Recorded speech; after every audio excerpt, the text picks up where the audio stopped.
My name is Evelyn. I'm 32 years old, I live in Chicago, and I had a life that was, well, perfectly normal. Too normal, perhaps. Until the day the ceiling of my kitchen became the gateway to eternity. I used to think the end of the world was a distant myth, a fear peddled by street preachers. I was wrong. It is real. It is imminent. And I didn't see it in a dream or a meditation. I saw it when my heart stopped beating, when my soul left my body, and when the very sky of heaven turned a horrifying, absolute black. What you are about to hear is not a story of fluffy clouds and harps. It is a testimony of urgency, a prophetic warning delivered by the most terrifying, yet loving presence I have ever encountered. Jesus Christ. He didn't just welcome me, he warned me, and the message he gave me is for all of you. It's about the collapse of time, the tipping point of humanity, and the moment he looked at me, with eyes of burning fire, and declared, "It has begun." The day started like any other. Tuesday.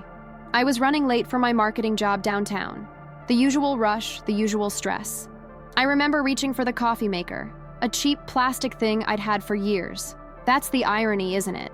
The universe-shaking event of your death begins with the utterly mundane. Then came the pain. It wasn't just a headache. It was a pressure, an explosion behind my eyes that felt like my skull was fracturing from the inside out. I remember dropping the ceramic mug. The sound of it shattering was the last physical sound I would register in this world for what felt like an eternity. I collapsed. I must have hit the counter. The last thing I saw was the harsh fluorescent light of my kitchen ceiling. It pulsed, then dimmed, then turned into a swirling tunnel of absolute darkness. 1 second, I was Evelyn, stressed out about a presentation. The next, I was nowhere. Reflection, engagement point for viewer. Have you ever considered how quickly life can change? That in a single unscripted moment, everything you know can vanish? Take a moment to think. What is the one thing you would regret not doing if this second were your last? The sensation of dying was not painful. The physical pain was immediate, sharp, and then gone, replaced by an overwhelming silent void. It was like the universe hit the mute button and pulled the plug. I wasn't scared. Fear requires a body and a brain, and I realized with a shock that I had neither. I was simply a point of pure consciousness, floating free. I heard the distant commotion, the sirens, the frantic voices of the paramedics who were pounding on my chest, trying to bring me back from the sudden cardiac arrest caused by the ruptured aneurysm. I saw them. I saw my own body, pale, slack, and terrifyingly still, from a perspective near the ceiling fan. That's me, I thought, without emotion. That's the shell I used to operate. This realization, the utter separation from the physical, was the first profound lesson. You are not your body. You are the energy that animates it. And that energy, that soul, is indestructible. This moment of collapse, of the quiet collapse, was the ultimate surrender. No control, no agenda, just the raw, silent truth of being free. But freedom, I would soon discover, came with an unprecedented cost and a profound obligation. The observation phase didn't last long. I felt a tremendous, irresistible pull. It was like being drawn by a powerful celestial magnet, straight through the darkness. This wasn't the slow, calm drift described in some NDEs. This was velocity. The void was not empty. It was filled with colors that don't exist in our spectrum. Colors that sing, that vibrate, that carry information. It was cold, but not chilling. Dark, but never frightening. The darkness was simply the absence of earthly light, a neutral ground between the life I'd left and the reality I was approaching. I understood then that this darkness was the transit system of the soul. It was the pathway every consciousness takes, rich with the echoes of billions of lives that had passed through it. Sometimes I would brush past other energies, other souls, moving at their own speed, on their own trajectories. Some were panicked, thrashing. Others were serenely composed. My instinct was to pray, but how do you pray without a mouth? I realized prayer is not words, it is intention. And my intention was focused purely on the light ahead. The tunnel. It wasn't a tunnel of stone or dirt. It was a spiraling vortex of pure, living thought. And at the end, the light began to bloom. Imagine the darkest night you have ever known. Now imagine a single, infinitely brilliant star, growing exponentially, yet never hurting your eyes. This light was everything. It was the source of all warmth, all knowledge, all peace. It was love, crystallized into energy. As I neared it, The pulling sensation eased, replaced by an embrace. The noise of the universe, the chaos, the doubt, the worry, all of it faded. In its place was a single humming frequency, the sound of absolute harmony. Have you ever heard the sound of perfect peace? I did. It is the sound of home. This was the moment of full separation, the point of no return. I was hurtling toward a destination that felt more familiar than my own apartment in Chicago, more real than my own skin. I realized that my real life was not the one I was running from, but the one I was running to. I was no longer Evelyn. I was pure light, pure thought, rushing toward the brightest light, ready for whatever lay beyond. Madashestad, I burst through the end of the void and into an environment that made every earthly cathedral, every mountain vista, every sunset look like a faded, black and white photograph. This was not simply a place, it was an experience. I stood, or perhaps I floated, in what I can only describe as a vast, crystalline garden.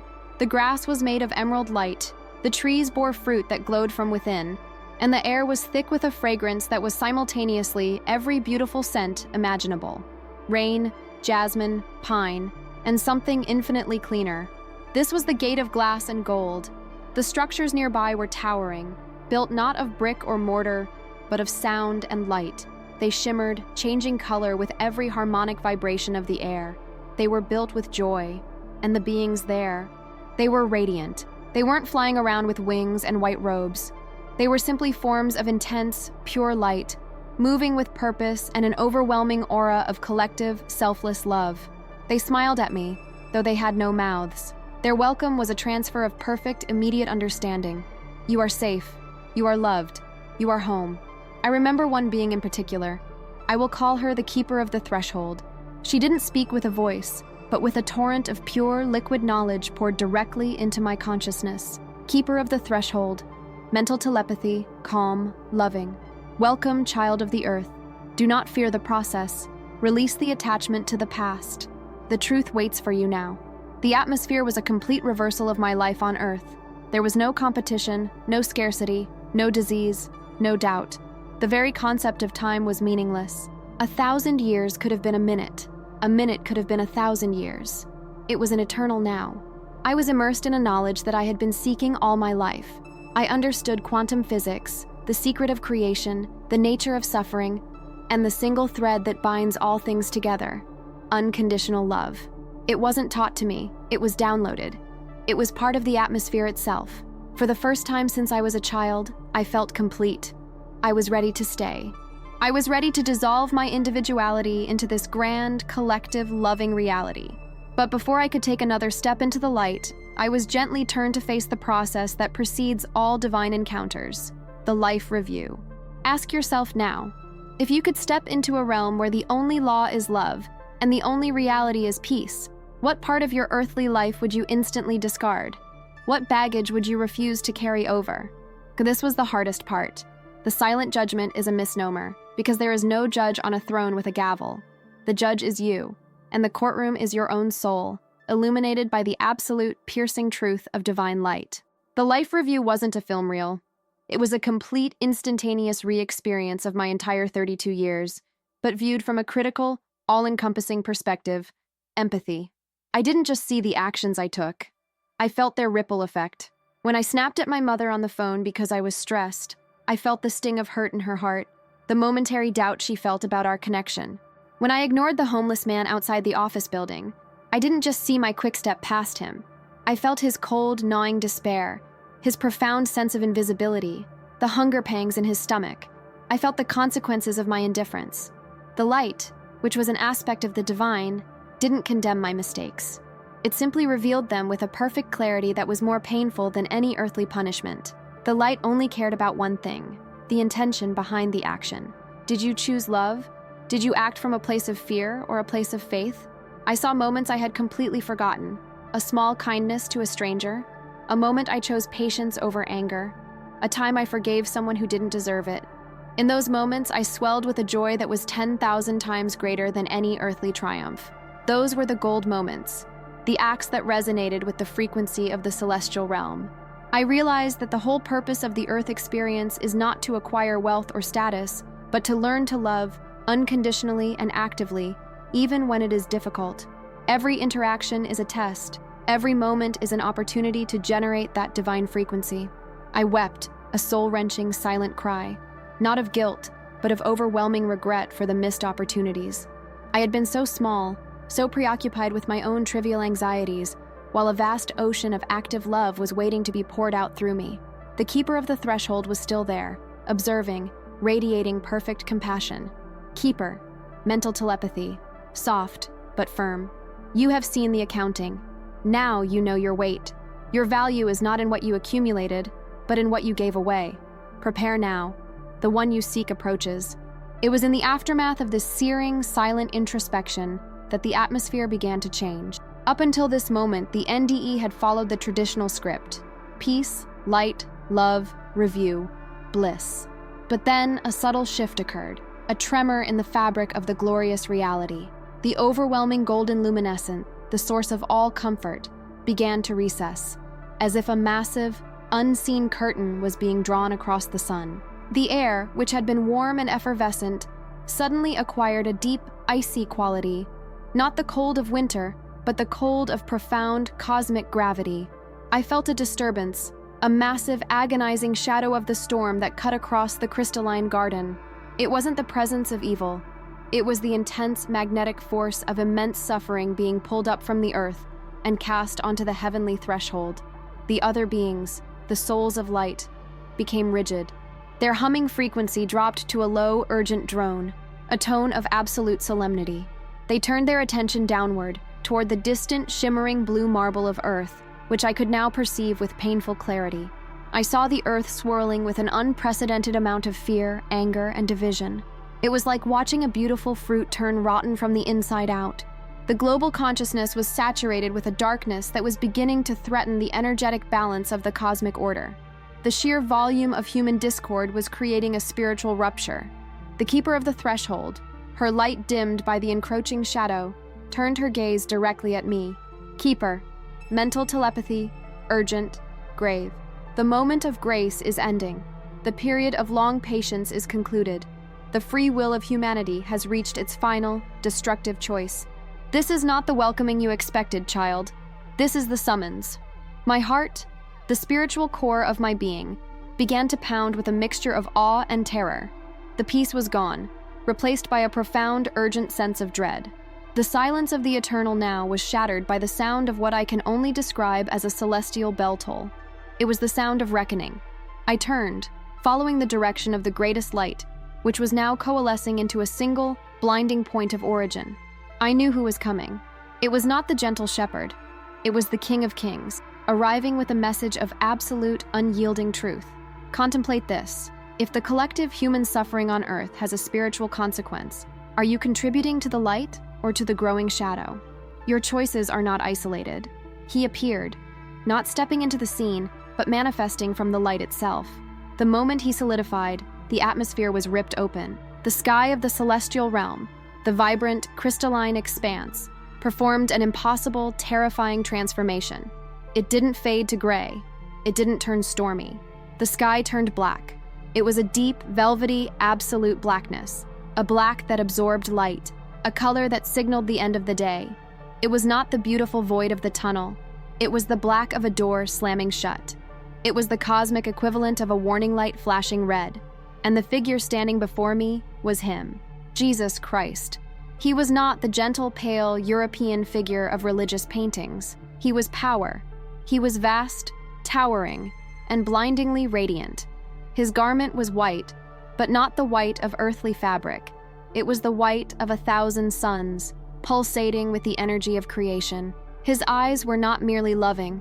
They were flames of penetrating truth, seeing every secret, every thought, every potential within me. His presence was so holy, so overwhelming, that my consciousness instinctively bowed in perfect worship and perfect terror. I couldn't look at his face, yet I couldn't look away. I felt his perfect, infinite love, but it was now fused with a perfect, infinite sorrow. He did not wait for me to speak or ask questions. He addressed the whole moment, the whole crisis, through me.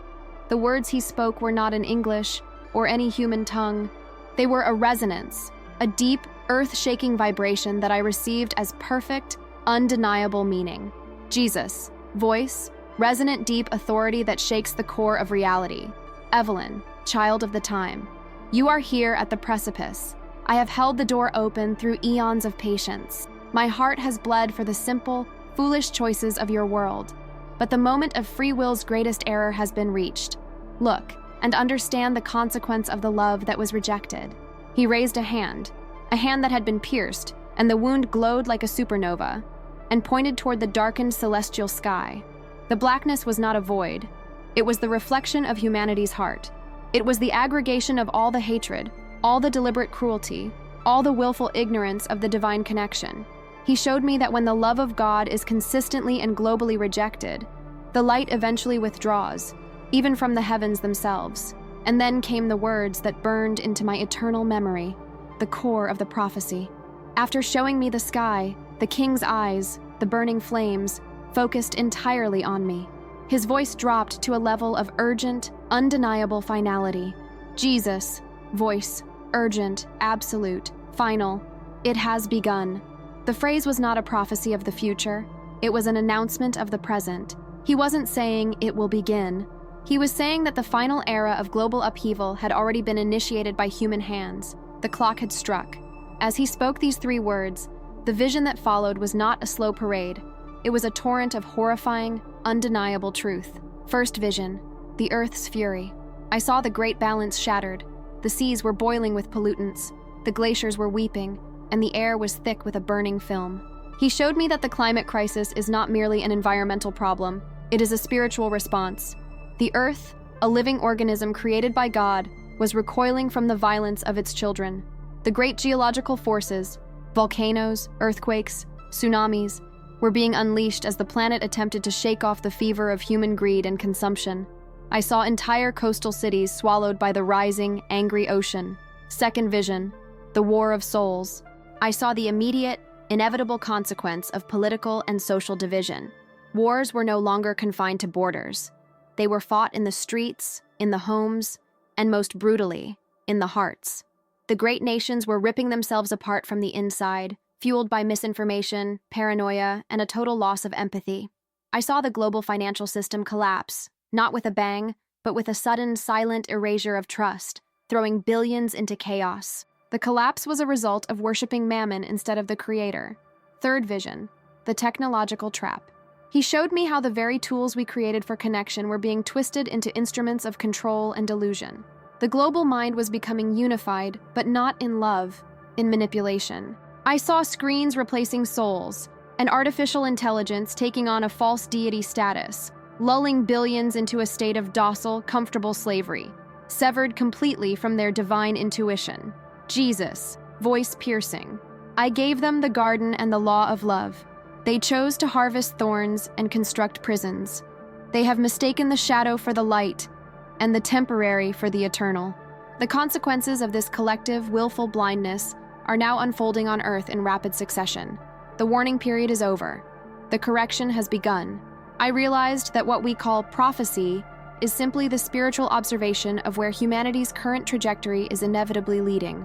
The Great Tribulation is not a punishment inflicted by God, but the catastrophic effect of humanity's sustained rejection of his law of active love. And the visions faded, and the terrifying blackness of the sky remained, a perpetual backdrop to his presence. The love I felt for him was still infinite, but it was now laced with the crushing awareness of his immense pain for his creation. He knew my thoughts. He knew I wanted to stay in the light, to escape the coming storm. But that was not my assignment. Jesus, voice, authority, mixed with immense compassion. You cannot stay. Your assignment is not yet complete. You have witnessed the truth of the closing cycle, and you are entrusted with the gift of the warning. This gift is also your burden. He extended his hand, the wounded hand, and pressed his palm gently against my forehead, right on the center of my consciousness. It was a searing, glorious transmission of energy. This was not a physical touch. It was the transfer of a mandate. The gift. I received a complete, unshakable clarity of purpose. All my earthly questions about what am I supposed to do with my life were instantly answered. The mission was simple. Sound the alarm. Tell them what is happening now. Tell them it's not coming. It has begun. Urge them to find the true light, the spiritual anchor, before the storms become overwhelming. The burden. He simultaneously placed upon me the deep spiritual pain of knowing the truth and knowing how few would believe it.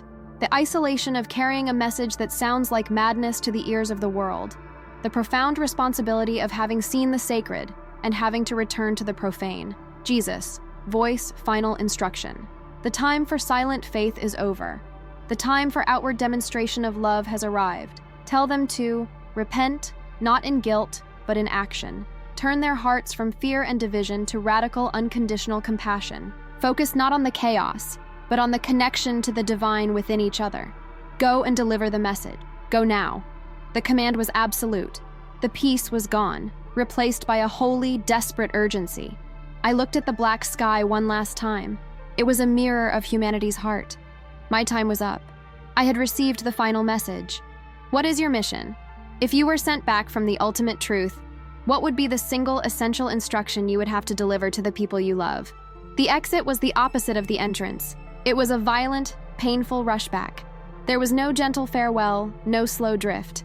As soon as the command was given, I was yanked instantly and powerfully out of the celestial realm.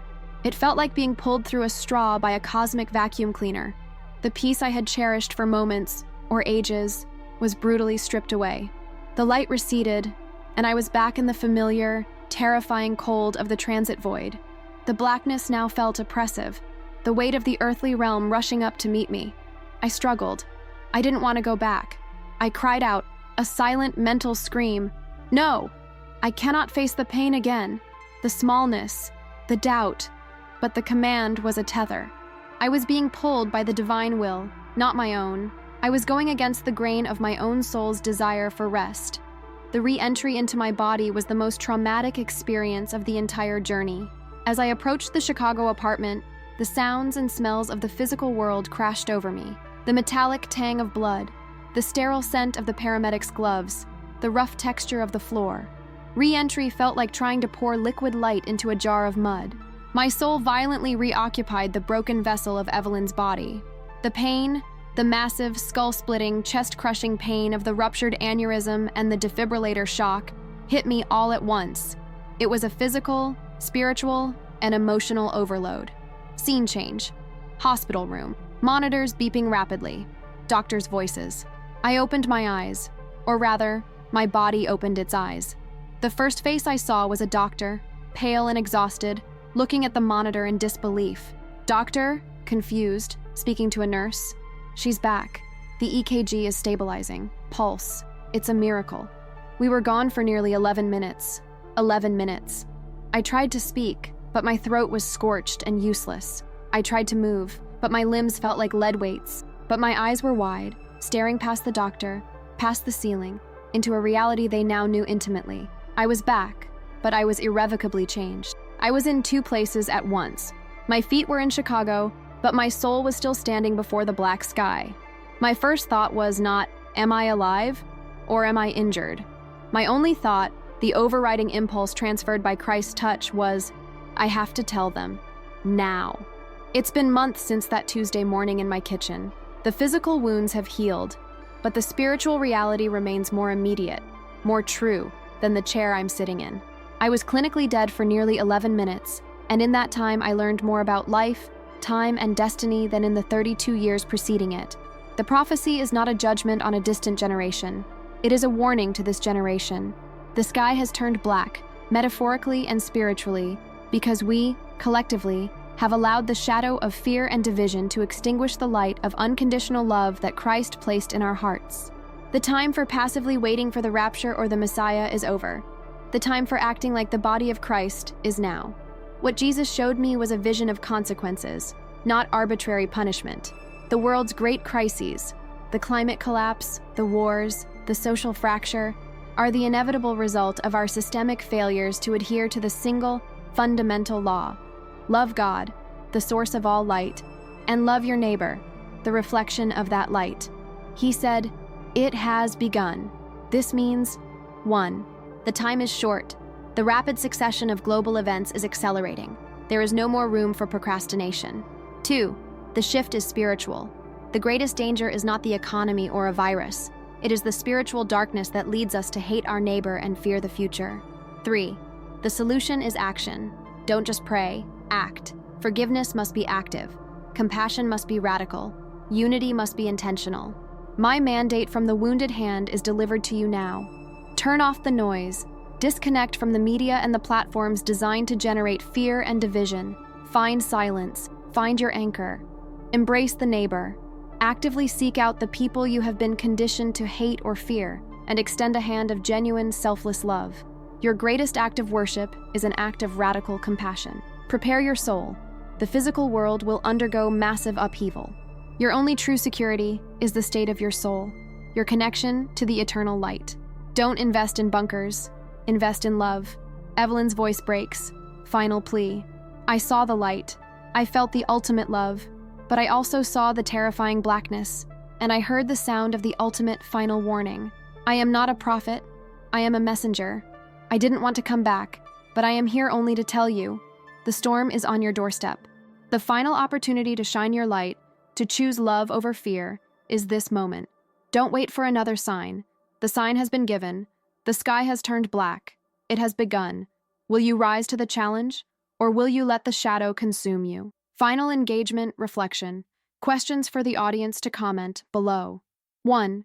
If it has begun is true, what is the single immediate change you need to make in your life today? 2. What is your definition of radical active love, and how will you apply it to someone you disagree with? 3. Do you believe the global crises are purely physical, or do they have a profound spiritual root?